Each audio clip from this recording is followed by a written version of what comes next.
First of all, thank you for that gracious and loving welcome. And standing at the door of the sanctuary was a chance to get a lot of wonderful hugs. So to look out, see this extraordinary community in your extraordinary strength, vitality.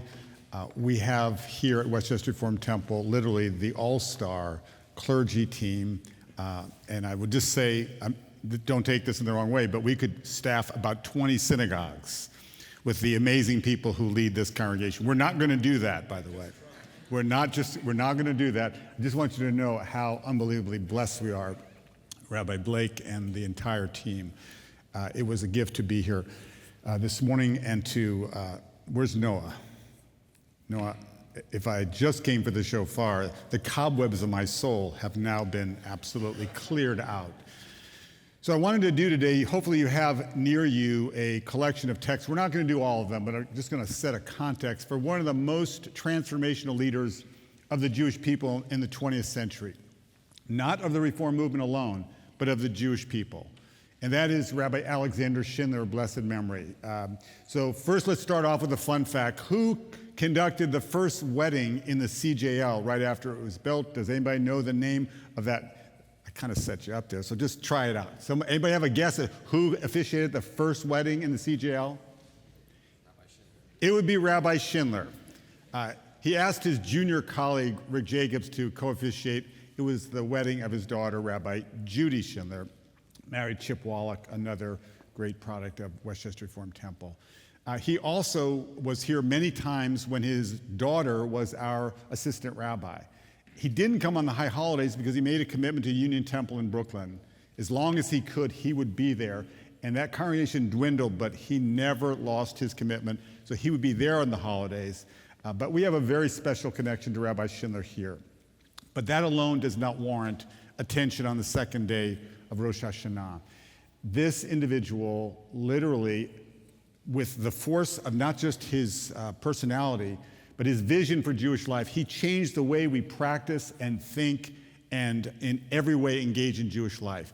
So what I'd like to do, first of all, I'm not selling books. I just want you to know there's a new biography about Rabbi Schindler that came out this year from Michael Meyer, really the Dean of Reform Jewish historians, entitled, Above All, We Are Jews. And it tells the story in a very compelling way. You're going to get a little flavor of it. I had the privilege of writing the afterword because they asked, not just what was Rabbi Schindler's life, but how does it live? And it lives in so many key areas. We're going to focus on two key areas of his life. That would be his transformation, how we think about those who are in either what we'll call Jewish adjacent families. Sometimes we use the word interfaith marriage. He changed the course of Jewish history, and in 1978, we're going to look at actually what he said.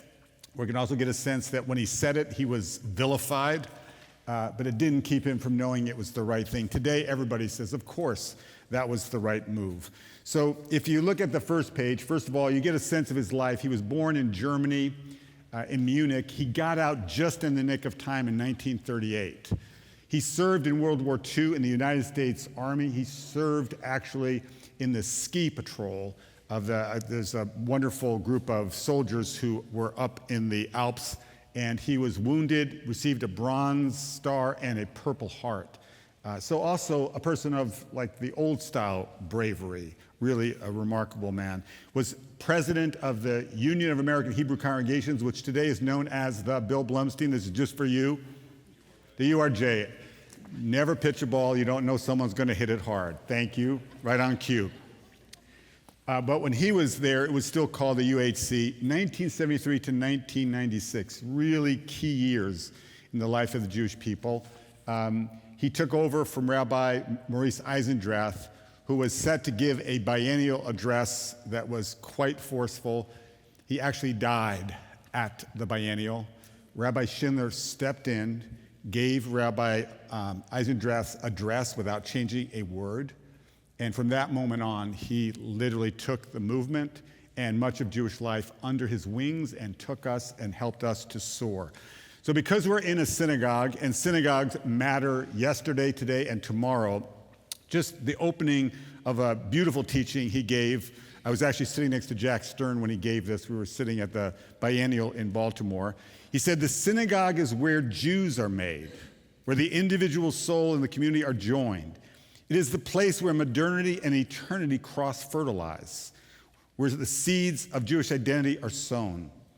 All other institutions in Jewish life are created by Jews. Only the synagogue creates Jews, child by child, family by family." What we do here is not incidental. It's not a moment in Jewish life. It is the way we have organized Jewish life in its most compelling and inspiring format called synagogues.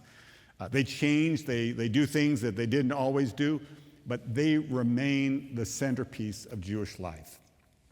So let's talk about interfaith outreach. In 1978, Rabbi Schindler, to the board of the Union of American Hebrew Congregations, kind of like, it didn't come out of the blue, it came out of his heart. But he watched the Jewish community in 1978 already do this to interfaith families. Stay away.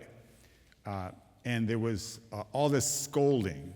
And Rabbi Schindler said, in one literal gesture, stop this and do this. And people in the Jewish world thought this man was literally going to end the Jewish people.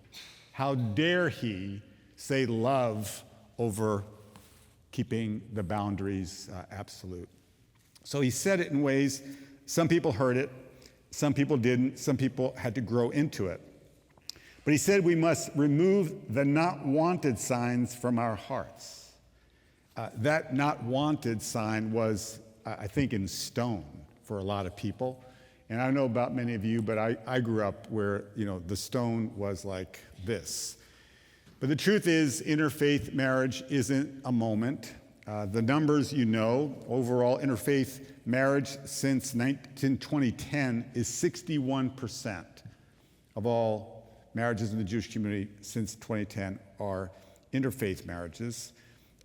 We know that the actual, among non-Orthodox, that same period, it's 72%. So I remember when I first became the president, one of the things I said was, we can argue against gravity. It's not a great strategy. Better to live with gravity and to figure out how are we going to thrive in this. Can I just point out that before World War II, we were not the largest movement in Jewish life, but after World War II, we grew to be today the largest movement in Jewish life, larger than the conservative, the Orthodox, and the Reconstructing Judaisms combined. What's the largest reason for that change, that shift, that swelling of our ranks? Anybody have a guess? I'm going to, again, another setup. Don't ask people a question they don't already have the answer to. What would be the largest reason our ranks have swelled? Because of Rabbi Schindler changing the course of Jewish history and to say we can actually be welcoming people and it will give us strength.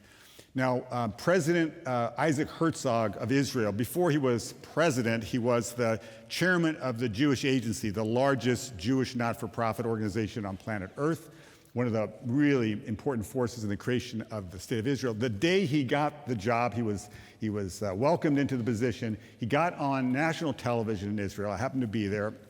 I'm a member of the Jewish Agency Board. And he said that intermarriage, this is literally a decade ago, he said intermarriage is a plague. And he used the word magefa, which in Hebrew means a plague, but it also can mean an epidemic. You could use it for the pandemic. And I called him. I called him the next morning very early. I said, Bougie, I know you're not supposed to call the president of Israel Bougie, but everybody calls the president of Israel Bougie. I said, Bougie, I am so excited for your leadership of the Jewish Agency, the Jewish people, but you can't use that word. You don't understand what's happening in North America and around the world. He said, what's happening? I said, interfaith marriage is not an end. It's an opportunity to change how we live as a community. He said, well, I don't know that. I said, well, next time you're coming to New York, I'm going to arrange for you to have meetings with leadership of our community. You're going to meet interfaith families. You're going to meet Rabbi Angela Buchdahl, the daughter of a Korean Buddhist and a Jewish man who is one of our world's most prominent rabbis. He came, but I want to point out that 3 days after that speech where he used Magifa, he walked it back. He said, I misspoke. I didn't mean it in the negative way. I like to ask, well, I love the guy. I said, like, can you just whisper in my ear, what's the positive way you could say something was a plague, and so we're good. But he walked it back. He then told the Minister of Diaspora Affairs, a certain Tzipi Hotovely, he said, when you next meet Rabbi Rick Jacobs, would you ask him about interfaith marriage? Because he changed my thinking. So, and this is probably one of the most difficult people ever to be in the cabinet. That was until recently. And we're at a meeting, a group of people. She calls me into a private room. She says, President Herzog asked me to ask you, can you explain to me what is interfaith marriage doing to the Jewish people? I said, honestly, that's up to us. And you're the Minister of Diaspora Affairs. You could also be helping to bring more people into the Jewish people. It gives us strength. Yes, I read all the demographic surveys, as do you, but if we acted differently, we could bring strength. I don't think I made a convert out of Tzipi Hotovely, but she listened. This is one of these opportunities for us to not just grow the size of our movement, but by having families that are Jewish families, and not everybody in the family has to be Jewish to have a Jewish family. We see that here at Westchester Reformed Temple, and we see it throughout our movement. And I think it's also one of the reasons that in conservative Judaism, and this I talked to Rabbi Jacob Blumenthal, leads the United Synagogue, I say, this is the big reality in front of us. The challenge is, what will we do? And what we need to do is what Rabbi Schindler taught us to do. And now, of course, people celebrate what he did. Can I just say, leaders sometimes do things that are not appreciated until they are long gone. Do you remember when Rabbi Jack Stern retired? I will never forget. He gave a talk the year of his retirement. He said, everybody is celebrating that I was a force for civil rights, and they were so proud of me when I was marching. He said, if I could just remind people, when I was marching, I got a lot of flack. 30 years later, people are proud. So I say this, Rabbi Blake, I have nothing specific in mind. But I just think sometimes when leaders are being leaders, they're ahead of where the people are. And that sometimes is used to criticize, but sometimes that means we're out in front. I'll just be the first one to say, sometimes that means, I'll just take this on me, sometimes we're wrong, and 30 years later, I told you were wrong, and you are wrong. That's fine too, that's true. But Rabbi Schindler was not dissuaded. 1974, the first LGBTQ congregation applied to be a member of the Union for American Hebrew Congregations. There was not support for it. Rabbi Schindler said, we have an obligation. God created all of us. God created all of us differently. We have an obligation. And so he brought the vote to the board. It was not unanimous by far. It barely had the support. But it became the first LGBTQ congregation in not just North America, probably the world. And it shaped a whole different way of us thinking about who is the we. So you have excerpts from this. Can I just go back to 1978? One of the things Rabbi Schindler said in his famous speech made the front page of the New York Times on December 3rd. You have that on page 2. I know you can't read, I can't read the New York Times. I just wanted to pull it out and convince you. Right there on the front page of the Times, they wrote a story about his speech about outreach, but they didn't talk about his description about welcoming interfaith families.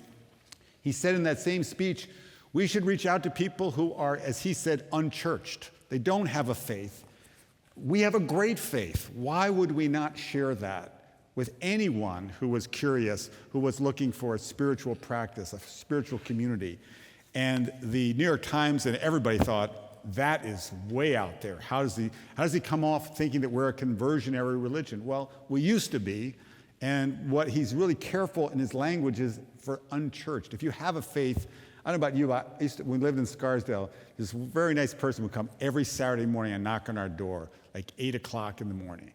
And she'd knock on my door, and she was there to share her faith with our household. She was a Jehovah's Witness, lovely person. I pointed to the doorpost, the little thing on the door there. I said, let me give you a little heads up here. If you're moving around this neighborhood, look for these. These actually tell you that you got customers in there who are already a part of a different community. So maybe the respectful thing to do is just skip over those houses. It's like biblical too. Skip over, pass over them. I said, and please do all the proselytizing you want for people who don't have a faith. So Rabbi Schindler wanted to be really clear. We don't want to ask people who have a faith to come join us. But guess what, in America today, do most people have faith? They don't. We're finding in our Intro to Judaism classes, we've got all kinds of people who are not in a relationship with anybody Jewish. They're hungry. When people are hungry, feed hungry people. And I think in his day, 1978, this was an idea not ready for prime time. Today it is. And this is something, how many people think this, let's like put you in charge of the Jewish people here. How about this? How many people think this could be a really important thing for the Jewish people to do? To be outwardly welcoming of people who are curious to know more, to be a part of our Jewish community. Put your hand up if you think you're going to decide the future of this on. Look at that. We got a majority. We got a majority right here. So the truth is, and why are we bashful about saying we have this amazing religion? We do. I'm looking around. There are a few of the students who I brought with their incredible idealism into Jewish life. We're stronger. We have a whole group of rabbis and cantors who are Jews by choice. This is phenomenal, and we also we have to think better about all these questions. Then the rest of the time I want to spend talking about Israel and the Reform movement. But I want you to hear it through Rabbi Schindler's eyes. Rabbi Schindler was the chairman of the Conference of Presidents of Major American Jewish Organizations in 1976 to 1978. Something pretty dramatic happened in the life of Israel while he was chairman. By the way, he was the last person who was ever allowed to be the sitting leader of the professional leader of a Jewish organization, and at the same time to be the chairman of the conference, because he literally did such an amazing job, but they said it was something they wanted to think about differently. So what happened between 76 and 78 that really shook the Jewish community's relationship, particularly American Jews in Israel? Something happened, an election happened in Israel, and it was an unknown reality for us. Not to put Yoel Megan on the line, but does anybody know who was elected in 1977? Menachem Begin was elected Prime Minister of Israel. He was from the right wing, and the American Jewish community was literally sitting Shiva. They said, we're finished. There's no way we're going to relate to this very right-wing former terrorist. And that was until Rabbi Schindler extended the most genuine, warm welcome to Begin. You have to know who Schindler was. He was not from the right. He was from the left. He said it didn't matter. We're the Jewish people. And so he sent a remarkable telegram. But just look on the bottom of page 2. Just look what Time magazine. Begin was vilified. Time magazine says, infamously quipped, that Begin rhymes with Fagin, the unsavory Jewish fence in Charles Dickens' Oliver Twist. The press, Schindler noted, was put forth a slanderous reference to Begin as an extremist while calling PLO chieftain Yasser Arafat and the Syrian president Hafez al-Assad moderates. So our Rabbi Schindler was not a shrinking violet. He spoke the truth, and he spoke it loudly and proudly. And he sent a telegram to Begin after they announced it. I know it's in print, it's so unbelievably small. If anybody can read that, I will give you like a special bonus afterwards. I can't, so I actually have a large print version of it, so I just can tell you what he said. So he sent this message. He said, the people of Israel have chosen a new parliament in a democratic expression of the nation's will. We congratulate the country's leaders and pledge to them to support and commit that the American Jewish community has given since the day the Jewish state was born.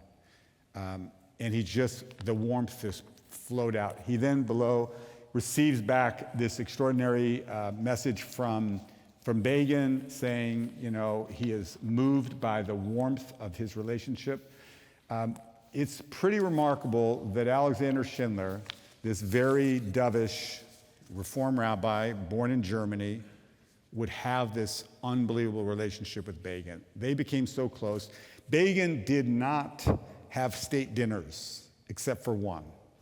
Who was the one leader that Menachem Begin honored with a state dinner in Israel? Rabbi Alexander Schindler. The love they had was extraordinary.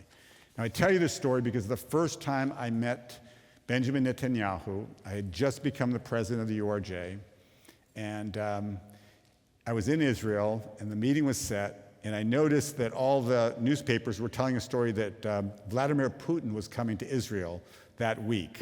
In fact, he was going to be there the day that I was supposed to meet with Begin. So I said to my colleagues, I'm sure we're going to get canceled.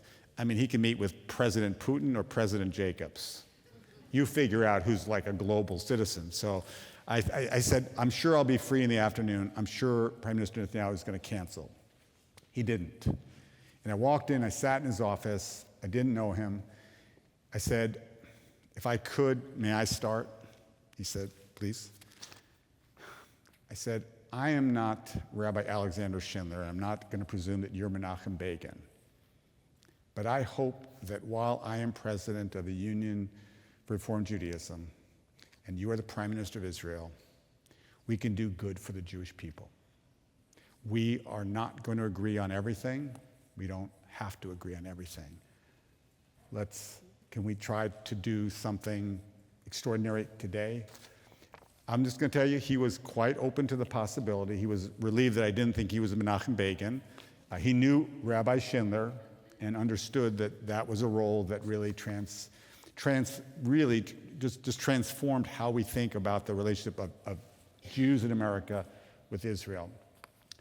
Do you think over the course of Rabbi Schindler's tenure that he ever publicly disagreed with Menachem Begin?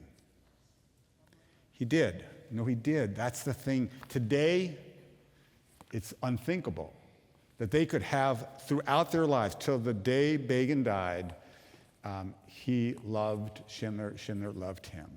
It was not dependent on keeping quiet when things were hard, but always, always, always, Rabbi Schindler spoke with love. He never, ever spoke out in anger, and he also never judged that somebody could be defined by some ideology or some identification. I tell you that because I think we're at a moment where the relationship between the United States Jewry and Israel, and I'll add North America because we are Canadian and U.S., is at a moment where it's particularly fragile. It was fragile then because Schindler knew that American Jewry was decidedly liberal and Israel had made a turn to more conservative. Can I just ask, no show of hands, I'm going to make an assumption that over the last 10 years in the United States, every one of you has been unhappy with political leadership at some point. I'm not going to say it's always the same political leadership, but can you love America, be devoted to this country, even serve in its armed forces, and disagree with a political leader? Is that possible? Not only is it possible, it's inevitable. And that was the lesson that Schindler taught all of us, that it didn't matter if you were going to agree with every policy, that the bonds that hold us together are so deep and profound, and it's about the people, it's about the ideals. It's not only about where one sits in some ideology. He kind of, when he spoke up pretty loudly.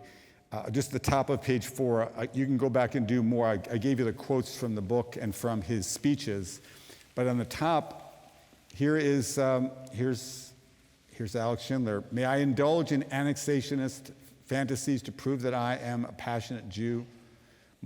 Must I applaud this government's every act to demonstrate my love for Israel? I think if I didn't tell you that was Rabbi Schindler, you would probably put in certain contemporary leaders and say, no, I've heard people say that sentiment. But today we're finding that, frankly, the tensions are so much greater and the issues are so much more challenging. But I do think it's really important to note, particularly looking at, look at the third paragraph. This is pretty telling. So he says on a trip to Israel in February of 1980, he scored the government for diverting virtually all of its settlement funds across the Green Line to the disadvantage of the Galilee and especially the Arava, the south of Israel, where the reform movement under Rabbi Schindler was establishing two new kibbutzim, Yehel and Keturah. So the Israeli left was incredibly excited about Schindler. He said this is the first time a leader of any status was able to speak up in criticism. Now, I'm not saying that criticism is the essence. The essence of Rabbi Schindler was love. He always defended Israel. He did it in Congress. He did it interfaith gatherings. But he did not think that being a lover of Israel meant that you couldn't have a criticism. Could you have a criticism of the U.S. and be a lover? Yes. Could you do it across the moment that we're in? People today would say that's a challenge. He also was very offended that in Israel, it seems that Jewishness is always going to find a home within Orthodoxy, and anyone who's liberal Jews in Israel is challenged. There's this notion that Khrushchev's grandchild would be Jewish but not Ben-Gurion's. Turns out we actually don't know that Khrushchev had a Jewish grandchild. Does anybody know for sure? We think it's a rumor that went around, but the idea is true for Ben-Gurion. Ben-Gurion had a grandchild who was not halachically Jewish. What he's pointing out is that sometimes our definitions are limited to a time and place. Rabbi Schindler didn't change the patrilineal descent argument, which said that either your parent, mother or father was Jewish, you could be Jewish. That was the Reform Rabbinical Association, Central Conference of American Rabbis, upon whose board Rabbi Blake sits today. They made the decision in '83 to say if one or the other was Jewish. Well, Rabbi Angela is a patrilineal Jew, right? Her mother is not Jewish, but her father is. In Israel, it's not accepted. Among Orthodox Jews, it's not accepted. Among conservative Jews, almost all say no. But he said we have in Judaism the precedent.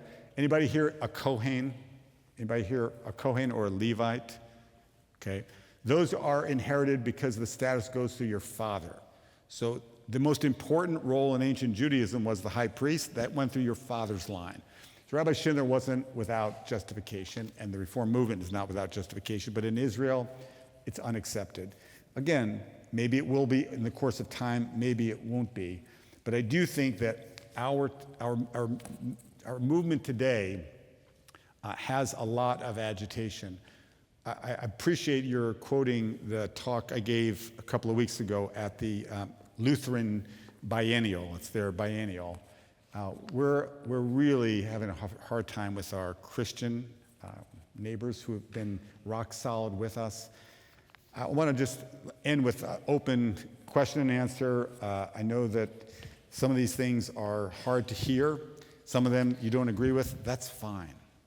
The thing that we're most lacking right now in our Jewish community, and I'm hearing it from rabbis who were afraid to give sermons on anything controversial this high holidays, not for fear of negative emails or negative comments, but for fear of their job. I don't remember a time when many, if not most, rabbis were afraid to lead their communities. I don't mean to suggest that we have to agree with our rabbis. We don't. We're Jews. We actually have independent ideas. But what does it say that we actually can't even have that kind of conversation? And by the way, it comes from the extremes in all of our communities and not just from one side. But just as we open up for some questions and maybe a few answers, the Schindler-Begin model is what we need today. If we could have the basis of that relationship be love, respect, and with differences, yes, but that could be the underpinning. It's weakening. It's fragile at this moment. but I want to just open up. I know looking out, there are a lot of people who have a lot of thoughts. We can talk about Schindler's impact in the ways in which he redefined who is part of us, maybe the way he related to Israel, the way he included LGBTQ. You can read through the book. This isn't a life that we're going to not just hold close, but this November, we're going to observe his 25th yahrzeit. And it's going to be observed throughout the Reform movement. We're arranging, we hope, in February, a commemoration at the Begin Center in Jerusalem to tell the story of these two so that Israelis can also know that there was a time when there wasn't just tolerance, there was love. And on a political level, on a Jewish leadership level, that moment is one that I hope we can create and recreate. So I'll open it up. Comments, any comments you want to make, welcomed, always in the spirit of love. Any comment is always welcome. So just let's take a few comments, a few questions. Yes, please. In the spirit of political reality, to build that on, Israel does not permit absentee voting. And so the way to drive change will be through the elections. And so somehow all the Israelis who are in the United States and other parts of the world have to be facilitated to return to the homeland for elections. And I think that is in fact something that is incumbent on us to try to help.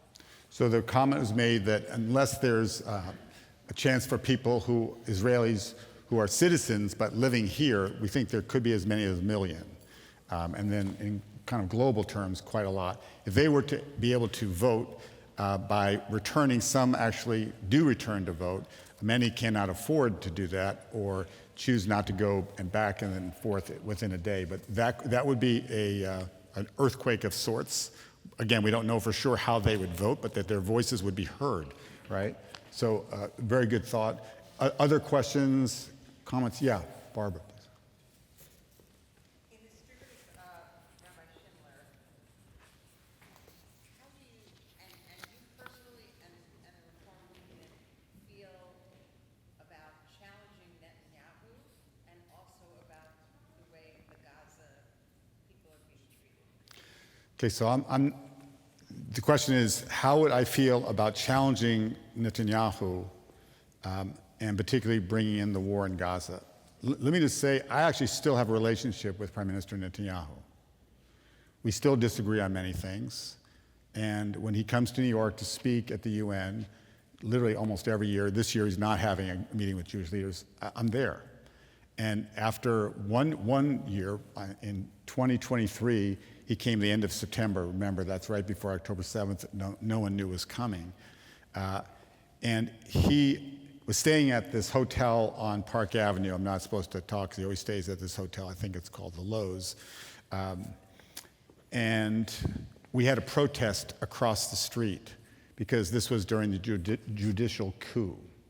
And I spoke at the gathering, but I spoke out of love. I talked about Israel being the greatest miracle of modern Jewish history and talked about the way that we continue to show up and will always show up for Israel, and then talked about democracy as one of those things that we can't weaken. So I assumed that the next morning's meeting with the Prime Minister would no longer be a welcome for me. Turned out it was. And Rabbi, I don't think he's a rabbi, I know he's not. Prime Minister Netanyahu gave me the first question. And I challenged, I said, you know, in Israel there was such demonizing of people who were protesting. It's a sacred, I heard Rabbi Blake's sermon yesterday from a distance, and that was one of the things, Rabbi Blake, I think you said we could, to be honoring our tradition, we can protest. We do so with strength and love. Sometimes we do it in different political moments. I said, why demonize people like the people in the protests in Israel for the against the judicial coup? Many of them are the most decorated soldiers in Israeli military. And he gave a thoughtful answer. So I'm not doing this. I'm just saying that you can actually be in private and sometimes public dissonance, and it hasn't kept him from, actually doing some things that don't make sense to us. He agreed and passed the Kotel, the egalitarian Kotel, with our participation, and it passed the government, And then he got pushed back from the ultra-Orthodox, so he rescinded it. He basically withdrew the commitment to make the Western Wall a place for all Jews to pray however they choose to pray. So like, where is the moxie that allows us to have that kind of give and take and have it not break apart? That I invited Netanyahu to speak to our biennial in San Diego. It was snow and he couldn't get out.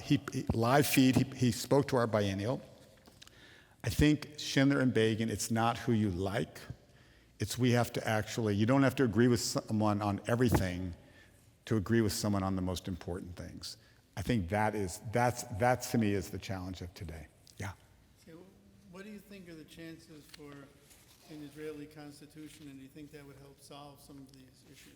The question is, what would I think about an Israeli constitution? Would it solve some of these issues? I think most people, we all know, would think it would be a great blessing to have a constitution.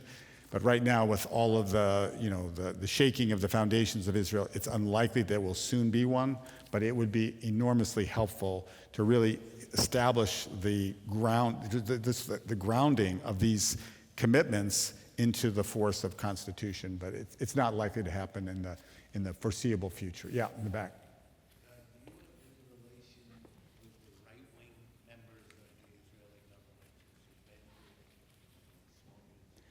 So when you say that, do I have any relationship with right-wing members of the government? I'll just say there are many. We do actually. We even have an agreement, an ongoing agreement with the Ministry of Diaspora Affairs, led by Amichai Shikli. So this government has many people who are at odds with things that I think our movement would say. Yes, I do have ongoing contact. When I meet on trips to Israel, I don't meet with the people who are my friends. I meet with whoever's in leadership. But I'll just say there are two exceptions. One is Bezalel Smotrich. The other is Itamar Ben-Gvir. Benjamin Netanyahu was committed until this current government to not seat members of the Otzma Yehudit or the furthest right of the settler movement in his government, and then out of necessity included them because he wouldn't have had a coalition.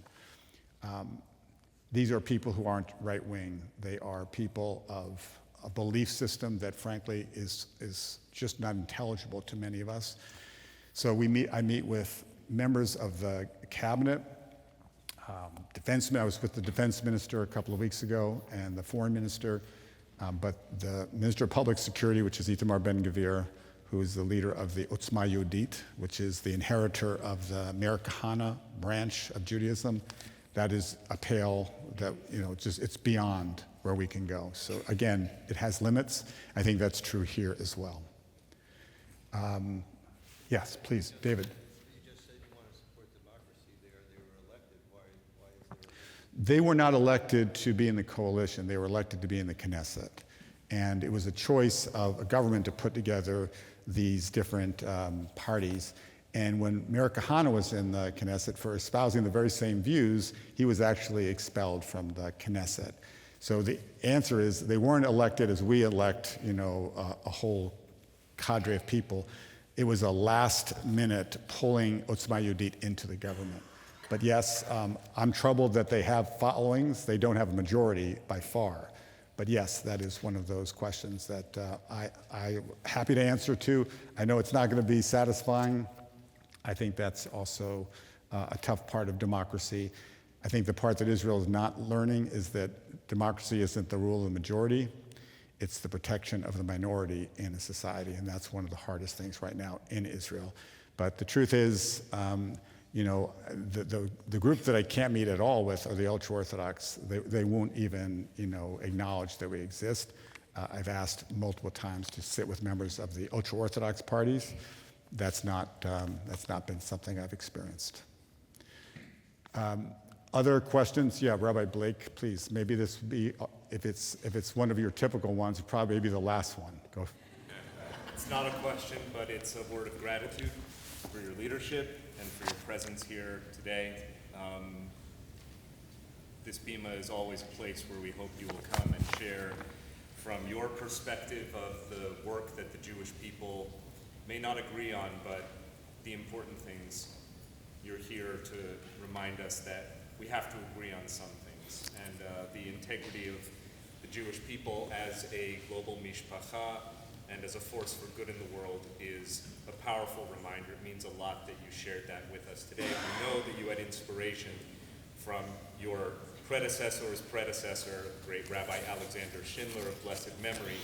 I just wanted to add, in addition to these words of thanks, a little save the date for the congregation, because you referenced two great rabbis in your remarks today. One, Rabbi Alexander Schindler, his daughter, formerly a rabbi at Westchester Reformed Temple, Rabbi Judy Schindler, who served our congregation from, I think, 1993 to 1998, will be with us to talk about her father's legacy and to share the biography written by my teacher of Jewish history, Michael Meyer.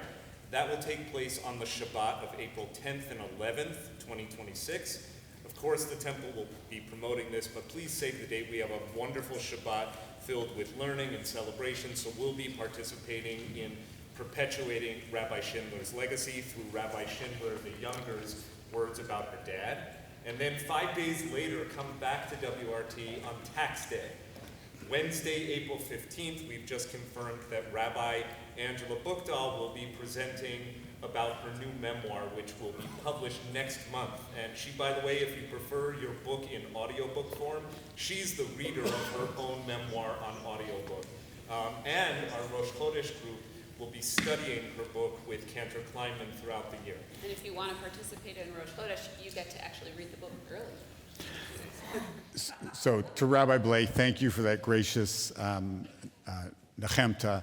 I'll just say about Angela's book. In the book, and I'm part of a celebration as it's released, she talks about Westchester Reformed Temple. She talks about her time here as being defining of her leadership.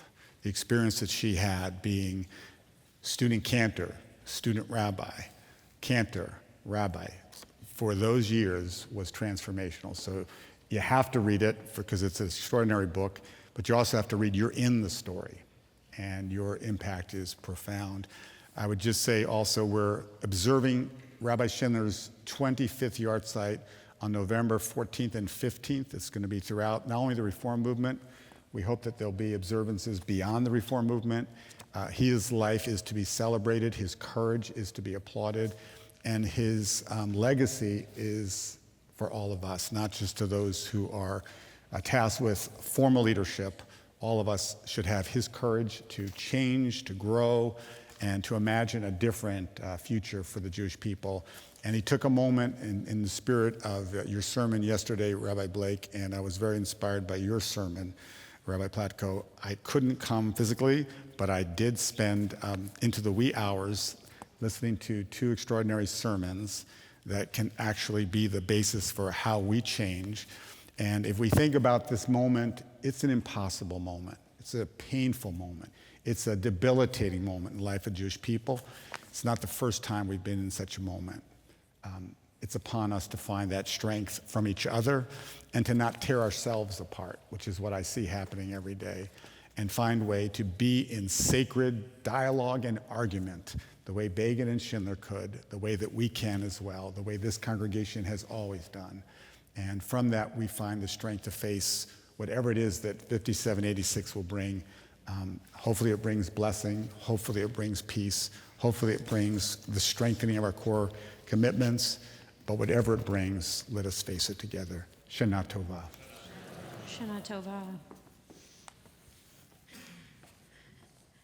Yishar Koach.